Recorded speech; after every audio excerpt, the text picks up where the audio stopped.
હાજી સર. ના ના મોકલું. આ રૂપેશને હમણાં જ મોકલું. Okay sir. ક્યાં ગયો ભાઈ? તું ક્યાં છે તું? ઈરિયા તારી પાસે માથાના દુખાવાની ગોળી છે? ના નથી. તું હોય પછી મારે ગોળીનું શું કામ ને? અરે મટાડવાની.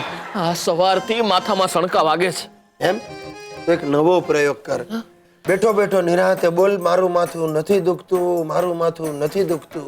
અને છતાંય માથું ન મટ્યું તો ઊંધું બોલવાનું, દુખે છે મારું માથું નથી, દુખે છે મારું માથું નથી. મજાક બંધ કર યાર. મને લાગે છે મારે ડોક્ટર પાસે જવું પડશે. બેસ ને છાનો માનો. માથું દુખે એમાં ડોક્ટર પાસે શું દોડી જવાનું? તો આ શનિવારે મારું માથું ચડ્યું હતું તો મેં સુશીલાને કહ્યું, બચાડીએ 15 મિનિટ સુધી તેલનું માલિશ કર્યું, તરત ઉતરી ગયું. એમ તો હું પણ જાઉં. ક્યાં જવું? ભાભી પાસે માલિશ કરાવવા. રામ ખોર, તું આ ગ્રહ છોડીને ચાલ્યો જા. ક્યાં? મંગળ પર સેટલ થઈ જા. વૈજ્ઞાનિકોએ શોધી કાઢ્યું છે મંગળ પર જીવન છે. અરે એની ક્યાં માંડે છે. મારે તો એ શોધી કાઢવું છે કે મારા જીવનમાં મંગળ તો નથી ને. એ ભાઈ, મારા જીવનનો તો મંગળ જ તું છે. એમ તો એક કામ કર, એમ બોલ, મારા જીવનમાં મંગળ નથી, મારા જીવનમાં મંગળ નથી. નીકળ તું, નીકળ. હું મારા ફેમિલીથી કંટાળ્યો છું. મારું ફેમિલી મારાથી કંટાળ્યું છે અને પાડોશીઓ અમારા સૌથી કંટાળ્યા છે.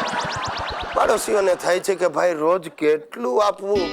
ચા, ખાંડ, મેળવણ, ધર્માદાની પણ કંઈક લિમિટ હોય છે. આજે સવારે મારી બૈરીએ મને વર્દી આપી કે જાઓ સામે જઈને ઇન્દુબેનને ત્યાંથી ચણાનો લોટ લઈ આવો. હવે ઇન્દુબેનને ત્યાંથી લાવવાનો હતો એટલે આપણે રાજી થતા થતા ગયા. બારણાની બેલ વગાડીને કહ્યું, ઇન્દુબેન ચણાનો લોટ આપશો? બારણું ખોલ્યા વગર ઇન્દુબેને ઘાટો પાડ્યો, ચાલી જાઓ, કાઈ નહીં મળે.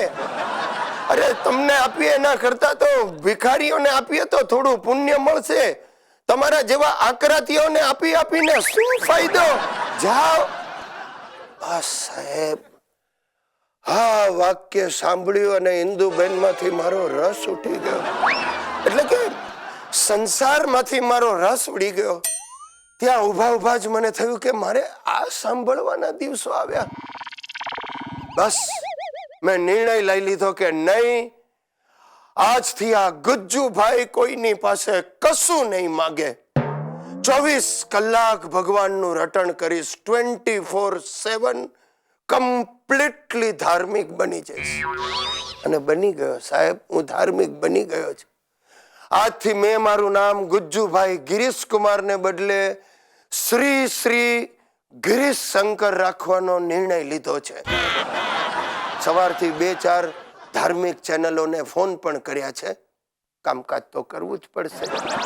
એ લોકોને મેં કહ્યું છે કે તમારે જો તમારી ટીઆરપી ઉપર લાવવી હોય તો આ શ્રી શ્રી ગિરીશ શંકરના પ્રવચનો રાખો. આ સંસારી સાધુને તમારી ચેનલ પર બોલવા દો, કારણ કે ગુજરાતીઓને કથાઓ કરતા મારી આત્મકથામાં વધારે રસ પડશે. સોરી ટુ સે, હજી સુધી કોઈ ચેનલ વાળાએ પાછો સંપર્ક કર્યો નથી. વાંધો નહીં, હું સમજુ છું એમની તકલીફ, પણ હું સમજુ છું ધાર્મિક લાઈનમાં પણ કોમ્પિટિશન બહુ વધી ગયું છે.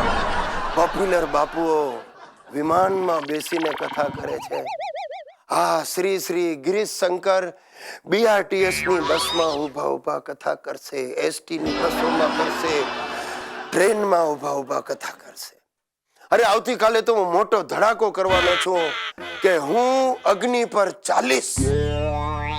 ખબર છે ભાઈ, મને ખબર છે કે આમાં હું ફ્લોપ જ જવાનો છું, પણ આવી જાહેરાત કરવાથી હું ફેમસ થઈ જઈશ.